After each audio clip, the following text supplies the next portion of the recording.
Public prosecutor സ്ഥാനത്ത് നിന്ന് ഗീനാകുമാരിയെ മാറ്റി. എന്തിനാണ് മാറ്റിയതെന്ന് നമ്മൾ നേരത്തെ തന്നെ പറഞ്ഞിരുന്നു.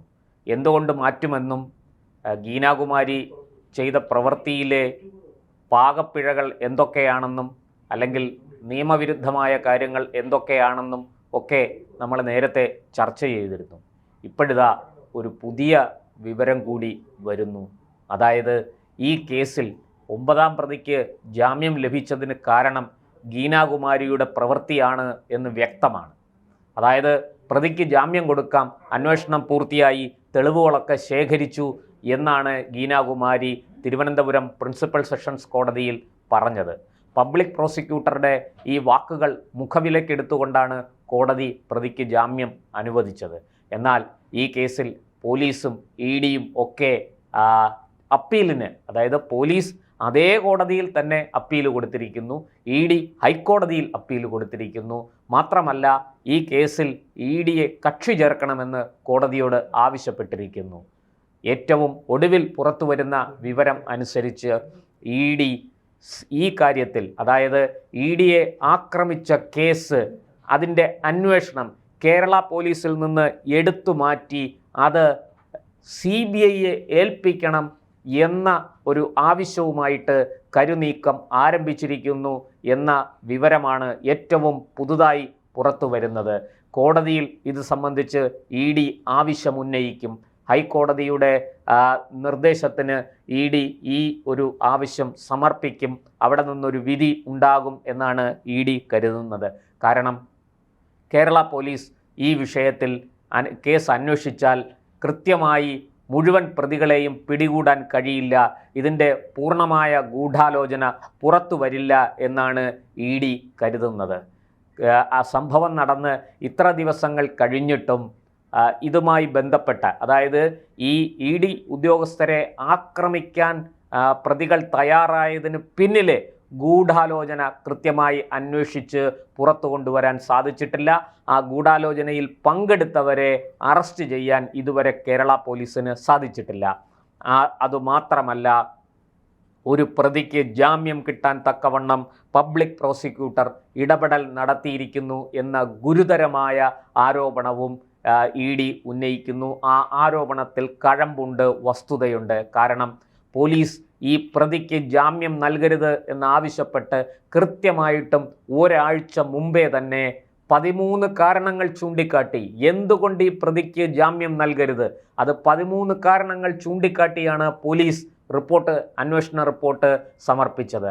ആ റിപ്പോർട്ടിന് പുല്ലുവില കൽപ്പിച്ചുകൊണ്ടാണ് ഗീനാകുമാരി കോടതിക്ക് മുന്നിൽ ഈ പ്രതിക്ക് അനുകൂലമായിട്ട് വാദിച്ചത്, അല്ലെങ്കിൽ പ്രതിക്ക് ജാമ്യം നൽകാം എന്ന നിലപാട് എടുത്തത്. പോലീസിൻ്റെ ഈ ഇടക്കാല അന്വേഷണ റിപ്പോർട്ട് കോടതിയിൽ യാതൊരു തരത്തിലും നിലനിൽക്കാത്ത വണ്ണം ഗീനാകുമാരി ഇടപെടൽ നടത്തുകയായിരുന്നു. ഈ പഴയ തീപ്പൊരി SFI നേതാവ് തീർച്ചയായിട്ടും ഇനിയും പബ്ലിക് പ്രോസിക്യൂട്ടർ സ്ഥാനത്ത് തുടർന്നാൽ അത് ഈ കേസിൻ്റെ ഭാവിയെ ബാധിക്കും എന്ന് തീർച്ചയാണ്. ഇത് തിരിച്ചറിഞ്ഞതുകൊണ്ടാണ് ഡയറക്ടർ ജനറൽ ഓഫ് പ്രോസിക്യൂഷൻ ഈ പബ്ലിക് പ്രോസിക്യൂട്ടറെ മാറ്റണം എന്ന ഒരു കർശനമായ ആവശ്യം സർക്കാരിന് മുന്നിൽ വെച്ചതും സർക്കാർ അതനുസരിച്ച് ഈ PPയെ മാറ്റിയതും. എന്തായാലും ഒരു കാര്യം വ്യക്തമാണ്, ED ഈ വിഷയത്തിൽ ഒട്ടും തന്നെ തൃപ്തരല്ല. അവർക്ക് അന്വേഷണം കേരള പോലീസ് തുടരുന്നതിനോട് ഒട്ടും യോജിപ്പില്ല. കാരണം കേരളത്തിലെ ഇടതു വലത് മുന്നണികൾ ഒത്തുകളിച്ച് ഈ കേസ് അട്ടിമറിക്കും എന്ന് EDക്ക് നന്നായിട്ടറിയാം. അതുകൊണ്ടാണ് അവർ CBI അന്വേഷണത്തിന് തയ്യാറെടുക്കുന്നത്, അല്ലെങ്കിൽ CBI അന്വേഷണം നടത്തണമെന്ന ആവശ്യം ഹൈക്കോടതിക്ക് മുന്നിൽ ഉന്നയിക്കാൻ പോകുന്നത്. മാത്രമല്ല, ഈ ഗീനാകുമാരി എന്തുകൊണ്ട് കോടതിയിൽ പോലീസ് 13 കാര്യങ്ങൾ അക്കമിട്ട് നിരത്തിയിട്ടും എന്തുകൊണ്ട് പ്രതിക്ക് അനുകൂലമായ നിലപാടെടുത്തു? ഗീനാകുമാരിയെ അതിന് പ്രേരിപ്പിച്ചത് എന്താണ്? വെറും ഒരു പഴയ തീപ്പൊരി SFI നേതാവിനുണ്ടായ പാർട്ടി പ്രവർത്തകരോടുള്ള വെറും ഒരു ആത്മാർത്ഥത മാത്രമാണോ? അല്ല എന്ന് EDക്ക് നന്നായിട്ടറിയാം. ഉന്നത തലങ്ങളിൽ നിന്ന് ഗീനാകുമാരിക്ക് മേൽ സമ്മർദ്ദമുണ്ടായിരിക്കുന്നു. ആ ഉന്നത തലങ്ങളിൽ ഗീനാകുമാരിക്ക് മേൽ സമ്മർദ്ദം ചെലുത്തിയ ഉന്നത തലങ്ങളിലുള്ള നേതാക്കളെ കണ്ടെത്തണം. അതാണ് ഇഡിയുടെ ആവശ്യം. തീർച്ചയായിട്ടും അതുകൊണ്ട് തന്നെ ഗീനാകുമാരി ഇത്തരമൊരു നിലപാടെടുത്ത് പ്രതിക്ക് അനുകൂലമായി വാദിച്ച്, അവിടെ ഒരു പബ്ലിക് പ്രോസിക്യൂട്ടർ ഒരിക്കലും ചെയ്യാൻ പാടില്ലാത്തതാണ്, പ്രതിക്ക് അനുകൂലമായ നിലപാട് സ്വീകരിച്ച് പ്രതിക്ക് ജാമ്യം കിട്ടാനുള്ള സൗകര്യം ചെയ്തു കൊടുത്തിരിക്കുന്നു. ഇതും CBI അന്വേഷണ പരിധിയിൽ വരണം എന്നൊരു പക്ഷേ ED ആവശ്യപ്പെട്ടേക്കും എന്നാണ് അറിയുന്നത്. EDയെ സംബന്ധിച്ചിടത്തോളം ഈ കേസ് അവരുടെ അഭിമാന പ്രശ്നമാണ്. ബംഗാളിൽ സമാനമായ കേസ്, അതായത് ED ഉദ്യോഗസ്ഥരെ ആക്രമിക്കുകയും അവരുടെ അന്വേഷണം തടസ്സപ്പെടുത്തുകയും ചെയ്ത സമാനമായ സംഭവം ബംഗാളിൽ ഉണ്ടായിട്ടുണ്ട്. അതിലെ പ്രതിക്ക് സുപ്രീം കോടതി വരെ പോയിട്ടും ജാമ്യം കിട്ടിയിട്ടില്ല. 850ഓളം ദിവസങ്ങളായി ഷാജഹാൻ ഷെയ്ഖ് എന്ന ആ തൃണമൂൽ കോൺഗ്രസിൻ്റെ ആ നേതാവ് ഇപ്പോഴും, ആ ഗുണ്ടാ നേതാവ് അങ്ങനെ പറയണം, ആ ഗുണ്ടാ നേതാവ് ഇപ്പോഴും ജയിലിൽ തുടരുകയാണ്. ജാമ്യം കിട്ടിയിട്ടില്ല. കർശനമായ വകുപ്പുകൾ, UAPA അടക്കമുള്ള വകുപ്പുകളാണ് ചുമത്തിയിരിക്കുന്നത്. ഇവിടെ പോലീസ് അങ്ങനെ കർശനമായ വകുപ്പുകൾ ചുമത്തിയിട്ടുണ്ടോ? ഈ ED ഉദ്യോഗസ്ഥരെ ആക്രമിച്ച ആൾക്കാർക്കെതിരെ, CPMൻ്റെ ഗുണ്ടകൾക്കും നേതാക്കൾക്കും എതിരെ അത്തരത്തിലുള്ള ഒരു വകുപ്പ് ചുമത്തിയിട്ടുണ്ടോ? ഇല്ല. ഏറ്റവും ഒടുവിൽ ലഭിക്കുന്ന വിവരം അനുസരിച്ച് പോലും അത്തരത്തിലുള്ള നീക്കം പോലീസ് നടത്തിയിട്ടില്ല. പിന്നെ എങ്ങനെ കേരള പോലീസിനെ വിശ്വസിക്കും?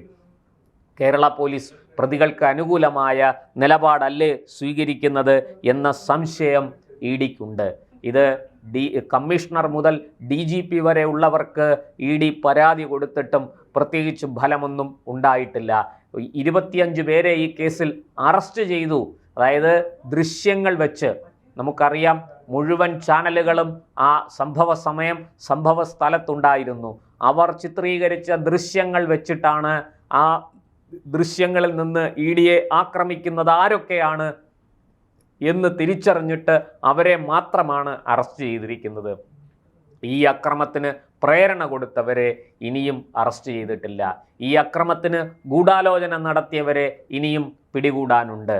അവിടെയാണ് ED CBI അന്വേഷണത്തിലേക്ക് പോകാൻ താൽപ്പര്യപ്പെടുന്നത്. ഈ കേസ് കേരള പോലീസ് അന്വേഷിച്ചാൽ എങ്ങുമെത്തില്ല. ഒടുക്കം പ്രതികൾ രക്ഷപ്പെടും, അല്ലെങ്കിൽ സർക്കാർ ഈ കേസ് എഴുതി തള്ളും.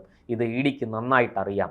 അതുകൊണ്ടാണ് ED ഒരു CBI അന്വേഷണത്തിന് വേണ്ടി ആലോചിക്കുന്നതും തയ്യാറെടുക്കുന്നതും. അത്തരത്തിൽ ED കോടതിയിൽ അത് ആവശ്യപ്പെടും. അതുമാത്രമല്ല, ഗീനാകുമാരി പബ്ലിക് പ്രോസിക്യൂട്ടർ സ്ഥാനത്ത് നിന്ന് ഗീനാകുമാരിയെ മാറ്റി എന്നതൊഴിച്ചാൽ മറ്റ് നടപടികളൊന്നും തന്നെ സർക്കാർ സ്വീകരിച്ചിട്ടില്ല. ഒരു സർക്കാർ വക്കീൽ ഒരിക്കലും ചെയ്യാൻ പാടില്ലാത്ത തൻ്റെ പ്രൊഫഷനെ, തൻ്റെ എത്തിക്സിനെ ഒക്കെ വഞ്ചിച്ചുകൊണ്ട്, അല്ലെങ്കിൽ അതിനെ കാറ്റിൽ പറത്തിക്കൊണ്ട് പ്രവർത്തിച്ച ഒരു അഭിഭാഷകയ്ക്ക് നേരെ സ്വീകരിക്കേണ്ട നടപടികളൊന്നും തന്നെ സർക്കാർ ഇതുവരെ സ്വീകരിച്ചിട്ടില്ല എന്നുള്ളതാണ്. അതായത് നിയമവ്യവസ്ഥയ്ക്ക് വിധേയമായി പ്രവർത്തിക്കേണ്ട, നിയമം സംരക്ഷിക്കാൻ ബാധ്യതപ്പെട്ട അതിന് ഏറ്റവും കൂടുതൽ ഉത്തരവാദപ്പെട്ട ഒരു പബ്ലിക് പ്രോസിക്യൂട്ടർ സ്ഥാനത്തിരിക്കുന്ന അഭിഭാഷകയാണ് ഇത്തരത്തിലുള്ള ഒരു കടുത്ത പ്രവൃത്തി ചെയ്തിരിക്കുന്നത് എന്ന് നമ്മൾ ഓർക്കണം. അതാണ് EDയെയും പ്രകോപിപ്പിച്ചിരിക്കുന്നത്. തീർച്ചയായിട്ടും CBI അന്വേഷണം വന്നാൽ അത് കേവലം CPM നേതാക്കളിൽ മാത്രം ഒതുങ്ങില്ല. ഒരു വലിയ ഗൂഢാലോചന അതിൻ്റെ പുറകിലുണ്ട്. ED ഉദ്യോഗസ്ഥരെ ആക്രമിച്ചത് ഒരു ആകസ്മികമായ സംഭവമല്ല. പെട്ടെന്നുണ്ടായ വികാര വിക്ഷോഭത്തിൻ്റെ അടിസ്ഥാനത്തിലുണ്ടായ ഒരു ആക്രമണമോ സംഘർഷമോ അല്ല അത് എന്ന് വ്യക്തമായിട്ടറിയാം. നമുക്ക് ആ ദൃശ്യങ്ങൾ കണ്ടാൽ മനസ്സിലാകും. രാവിലെ മുതൽ വൈകിട്ട് വരെ അവിടെ കാത്തുനിന്ന് മണിക്കൂറുകൾ ഓരോന്ന് കടന്നു പോകുമ്പോഴും കൂടുതൽ പ്രവർത്തകരെ അവിടെ എത്തിച്ച് ഈ ED ഉദ്യോഗസ്ഥരെ കയ്യേറ്റം ചെയ്യാൻ ശ്രമിക്കുകയും മാരകമായ ആക്രമണം അവർക്ക് നേരെ അഴിച്ചുവിടുകയും ചെയ്തത് ദൃശ്യങ്ങളിൽ നിന്ന് വ്യക്തമാണ്. എന്നാൽ അവിടം കൊണ്ട് കേസ് തീർന്നില്ല. പിന്നീട് ഈ അറസ്റ്റിലായ 25 പ്രതികളിൽ 9ാം പ്രതി ഹരീഷ് കുമാർ എന്ന 9ാം പ്രതി, മെഡിക്കൽ റെപ്പ് ജോലി ചെയ്യുന്ന 9ാം പ്രതിയെ കേസിൽ നിന്ന് ഊരാൻ, അയാൾക്ക് ജാമ്യം കിട്ടാൻ അനുകൂലമായ നിലപാട് ഒരു പബ്ലിക് പ്രോസിക്യൂട്ടറെ കൊണ്ട് സ്വീകരിപ്പിച്ചിരിക്കുന്നു എന്നുള്ളതാണ്. കേരളം ഇപ്പോഴും ഭരിക്കുന്നത് UDF സർക്കാരാണോ വി ഡി സതീശൻ മുഖ്യമന്ത്രിയായിരിക്കുന്ന, രമേശ് ചെന്നിത്തല ആഭ്യന്തരമന്ത്രിയായിരിക്കുന്ന ഒരു സർക്കാരാണോ, അതോ ഈ പറഞ്ഞതുപോലെ പിണറായി തന്നെയാണോ ഇപ്പോഴും കേരളത്തിൻ്റെ മുഖ്യമന്ത്രി എന്ന ചോദ്യം നമ്മൾ എല്ലാവരും ചോദിപ്പിക്കുന്ന, നാണിപ്പിക്കുന്ന ഒരു സാഹചര്യമാണ് കേരളത്തിലുണ്ടായിരിക്കുന്നത്. അതുകൊണ്ടാണ് ED കർശനമായ ഒരു നിലപാടിലേക്ക് പോകുന്നത്. CBI അന്വേഷണം ഒരു പക്ഷേ ഈ കേസിൽ നടന്നേക്കാം. ഈ ഗൂഢാലോചന വ്യക്തമായി പുറത്തു വരണമെങ്കിൽ തീർച്ചയായിട്ടും ഒരു കേന്ദ്ര ഏജൻസി തന്നെ ഇത് അന്വേഷിക്കേണ്ടിയിരിക്കുന്നു. അല്ലാത്ത പക്ഷം ഈ കേസ് തേഞ്ഞുമാഞ്ഞു പോവും. കാലക്രമേണ ഇത് വിസ്മൃതിയിലാകും. പ്രതികളെല്ലാവരും രക്ഷപ്പെടും. ഇതിങ്ങനെ അനസ്യൂതം തുടർന്നുകൊണ്ടേയിരിക്കും. അതായത് ഒരു കേന്ദ്ര ഏജൻസിക്കും കേരളത്തിൽ വന്ന് ഒരു കേസും അന്വേഷിക്കാൻ കഴിയില്ല, ഒരു പ്രതിയെയും അറസ്റ്റ് ചെയ്യാൻ കഴിയില്ല. പ്രത്യേകിച്ചും അത് അന്തംകമ്മി പാർട്ടിയിൽപ്പെട്ടവരാണെങ്കിൽ ഒരു കാരണവശാലും അവരെ ചോദ്യം ചെയ്യാൻ പോലും കഴിയില്ല, സാധിക്കില്ല. അതുപോലത്തെ പ്രതിരോധവും പ്രത്യാക്രമണവും ഒക്കെ ഇവർ തീർക്കും എന്നുള്ള കാര്യം EDക്ക് നന്നായിട്ടറിയാം. അതുകൊണ്ടാണ് ED ഇങ്ങനെയൊരു നിലപാട് സ്വീകരിച്ചിരിക്കുന്നത്. നമുക്ക് കാത്തിരുന്ന് കാണാം ഈ ഗൂഢാലോചന കേസ് അന്വേഷിക്കാൻ CBI രംഗത്ത് വരുമോ, അതുപോലെ തന്നെ ഗീനാകുമാരിയുടെ ഇടപെടലും ഈ അന്വേഷണത്തിൻ്റെ ഭാഗമായി CBI അന്വേഷണത്തിൽ ഉൾപ്പെടുമോ തുടങ്ങിയ കാര്യങ്ങൾക്കായിട്ട് നമുക്ക് കാത്തിരിക്കാം. നന്ദി, നമസ്കാരം.